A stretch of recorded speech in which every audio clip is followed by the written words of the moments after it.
Hey, what's up guys, and welcome back to another Real Madrid review.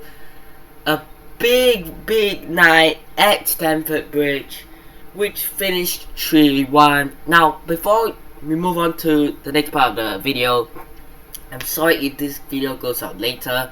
I just haven't been able to record this for the past few days, so apologies.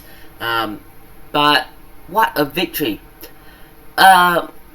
I don't think that's job done yet. I think we're halfway through it. But that performance tells you all you need to know about Real Madrid in the Champions League. The past few weeks, we have been horrendous, to say the least. Barcelona, and then Celta Vigo, where, let's be honest, we won, but it was quite lucky, and we weren't really playing that well. So, coming into this game, we had two sides who weren't on the best form, and we're gonna see who is gonna be able to battle it out. And my vote were Chelsea bad. Now let's get into the first goal. What a player Karim Benzema is. What an absolutely incredible player he is. You know how most of my Real Madrid reviews has him either on the thumbnail or the title. That tells you a lot, doesn't it? So, give me a sec. Yeah, the first goal. Nice little 1-2 between him and Vinicius Jr. And then Vinicius Jr. Sent a really good ball in. At, I think, was it in the box or was it outside the box? Maybe it was at the tip of the box. Sent a ball in on his left foot. And from like 12 yards out, Benzema heads it. And it's not just a header. It's an incredible header past an incredible goalkeeper, by the way. Before he got and done silly things, but a good header, and 1-0. I think his first header was better than the second one.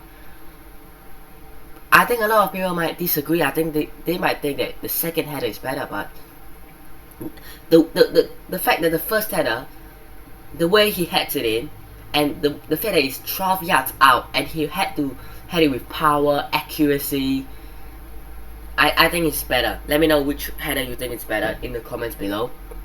Let's be honest. The second goal was equally beautiful. Valverde passes it to Modric. Modric with a one-time crossing. He didn't control it. Straight away into the box. Benzema is there to head it in.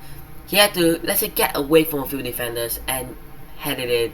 And then Havertz got a goal as well. It was again good play from Real James, the one that everyone says, oh, Real Madrid signed Real James, even though that's not going to be possible ever. But it was a great individual play there.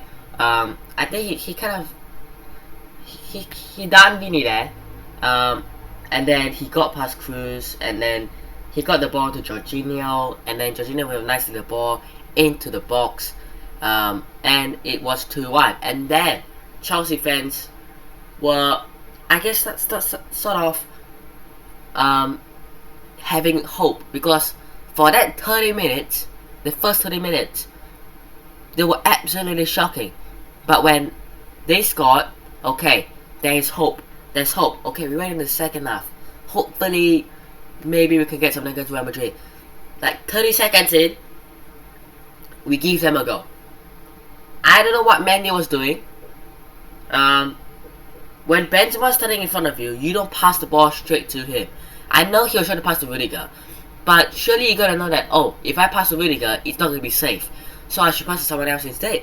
But instead, he passes it to Rudiger, who has a danger, who has Benzema right at him. Benzema wins the ball away from Rudiger, and Mendy's out of his net. So an empty goal, and you can't give the best player, arguably the best player in the world, the best number 9 in the world, you can't give him an empty net and say you're not gonna score this. You know, I can't stand in front of you, the best number 9 in the world, and give you the ball and say, oh, do you know how to score, or do you want to score? It was terrible from Mendy's point of view. But overall, this game, in the second half, Chelsea were much more dominant. Azpilicueta had an incredible attempt. Ziyech as well on his left foot. They had chances, but they didn't take it. And let's be honest, right? To be honest, in the first half, did you have many chances? Not really. Yeah, it was more in the second half. Chelsea had the chances, but Vinny hit the bar in the first half as well. Benzema missed arguably his best chance out of the first two headers, where it was on his left foot. He just sort of curled it a little bit wide off the goalpost. And yeah, Chelsea had like 16 shots to our 1 in the second half. But at that point, you know, after we scored 3, after we win it 3-1, yeah, at that point it was more of, let's not consider goal in a silly way, you know, or let's not consider goal at all. So a good victory there. We've got Getafe next. Now, depending when you guys see this video, this the game against Getafe might already be played. I will do a Real Madrid review on it. Wait, when is the game starting? Later on. Okay, so later on when the game starts, after that I will do a Real Madrid review, and then I'll upload it as well. But is that all I've got to say?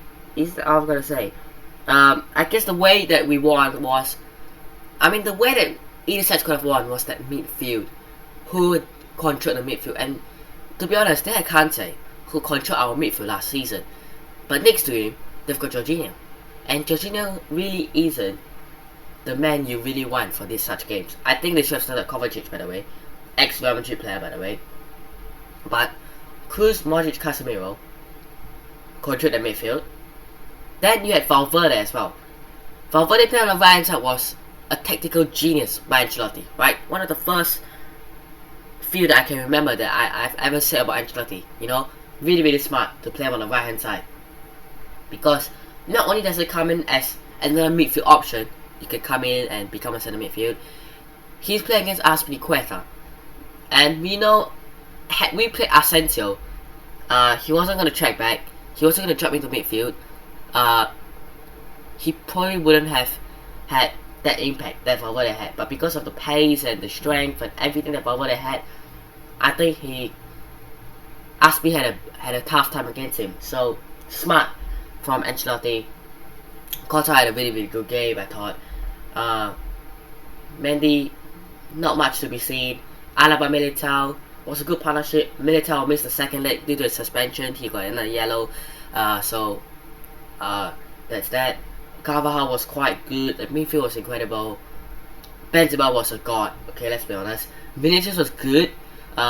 Even though he didn't really create that much. He did have a 1-2 with Benzema. He hit the bar. So that's pretty much it. And then Valverde was incredible as well. So that is going to be it for today's Real Madrid review. Getafe, and then Chelsea, and then Sevilla, and then we've got a big last few months of the season to go, and hopefully La Liga we can win it. And I think the Champions League will be a bit too far, but you never know. It's the Champions League. We have to, if we do get through Chelsea, we have to play either City or Atletico de Madrid. If City goes through, it's Real Madrid City. It's going to be incredibly hard. If it's Atletico de Madrid, I think it'll be easier. So I would prefer Atletico Madrid to go through. It's hard to say as a Real Madrid fan, wanting our rivals to go through. But we want them to go through because we have more of a chance to beat them, let's be honest. But that's going to be the end of today's Real Madrid review. Hope you guys have enjoyed today's review. Hit the like button if you guys did, subscribe to the channel if you guys aren't already, and I'll see you guys in the next one. Peace!